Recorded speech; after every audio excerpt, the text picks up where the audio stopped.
What is going on, guys? DJ here and welcome back to Stalcraft. In today's video we have the continuation to our beginner tips series.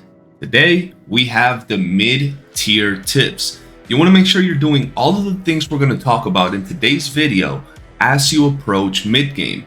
I classify mid-game when you get around the bar area, army warehouse, fool's path, Dead City, and the graveyard. Around this is what I consider to be mid-game, so I'm going to give you the best tips that my clan and I could come up with to help you guys out there. So if you want to see more tips, especially that end game video, let me know in the comment section below, hit that like button, and let's get on with it.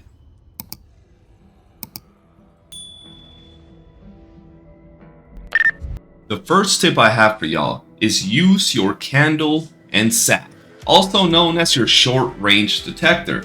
The best part about it is that you can literally craft your candle, as you can see right here, and you can also craft your sack as soon as you get to the bar. Level 1, matter of fact. So this is an item that I highly advise you craft as soon as you're able to. Now, the reason I advise you guys do this is because when you hunt down your signals, you're going to get some of the best things in the game.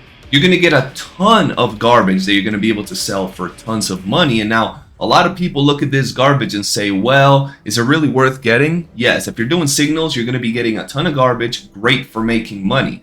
On top of that, you're going to get a lot of anomalous dust. Now, what's anomalous dust used for? Leveling up your artifacts. As you can see, it says +5. You use this to give your artifacts the level up rank. So very important material, whether you need it for your own artifacts or you're trying to make some money. This goes for a pretty buck. You also get ammo pouches, and some of them are pretty nice, like these incendiary ammo pouches. So overall, pretty good. And if that wasn't enough, you have a chance at getting artifacts. Now, they might not be the greatest artifacts, but I have personally seen people pull atoms from signals. So go out and do your signals. Alright, for our second tip, we have +5ing your armor, your weapons, your artifacts, anything that you officially feel like you're gonna be using as part of your build. You know you can replace a lot of these things, but you also know that for a good while, you're gonna be running all these things. So +5ing artifacts that you know are gonna be part of your core build is a really good thing to do, especially if you're still in mid-game where you're not going to be using very expensive artifacts, so you can still use your energy on them without them costing an eye.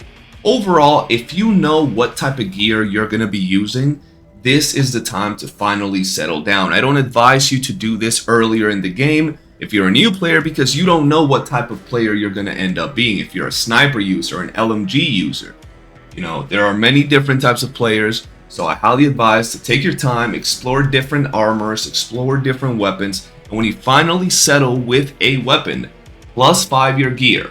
If this video is out and you're watching it and we already have +10 or +15, you keep going down that path with the gear that you already know you're going to be sticking with. Now, for our third tip, we have the actual artifacts. We already know that we're going to get some that we're going to use and we're going to +5 them instantly. So what artifacts should we get? It's quite simple. Look at what you need to do. Movement speed, gunfight, so bullet resistance or healing effectiveness, carry weight, so you can carry more junk, more ammo, whatever it is you need to do.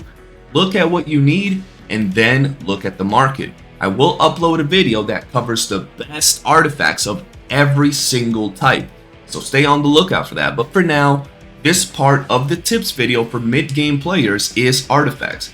A lot of people don't know about them. They get to end game, they don't know what to do, or they simply think that you only start using artifacts around the time you have a cocoon, you have a hive, a forager, a bear sense 6. But no, artifacts will indeed save your life, and I'm here to show you how. Here we have a Hellboy backpack, and just remember, if you see any artifacts of insane rarity like pinks, golds, whatever, just know that you can get the exact same build, but with lower tier artifacts that will be cheaper, and you'll be able to run them and get them without a problem. So we have the Hellboy backpack, one of the first backpacks y'all should get, super good, gives you carry weight. But if you look at this particular Hellboy backpack, we're sitting at 71 carry weight, 37 stamina, and a bunch of other goodies. I did this by combining an amberite with an atom You guys can get a common Amberite for 300k at the time of this video, but who knows when you guys are watching. Nonetheless, Amberite Atom, or simply Amberite and something to counter the negative effects that it'll have in your Hellboy. Nonetheless, 71 kilograms of carry weight.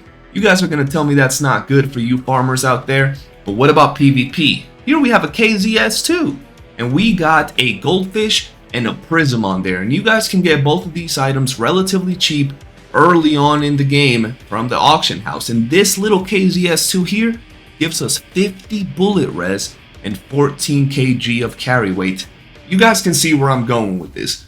Artifacts are super important. I will have the guide out on best artifacts, as well as a complete video showing y'all how to make the best builds in the game. Now let's move on to the next tip. For our next tip, we have something quite simple, but I do think this is the best time to start doing it, and that is your dailies and weeklies.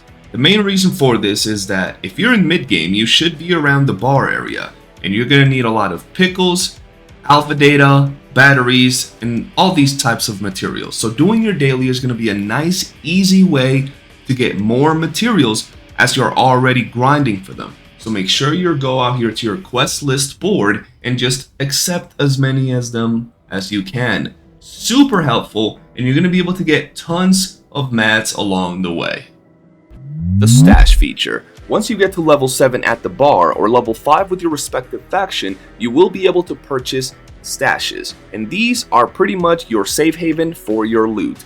Once you're able to place them down, you can hide precious items in here as you keep exploring an area, and even if another player were to walk in here, he would not be able to see your stash. The only way another player can find said stash is if you die and you drop this little tracker that has a 2% chance of dropping.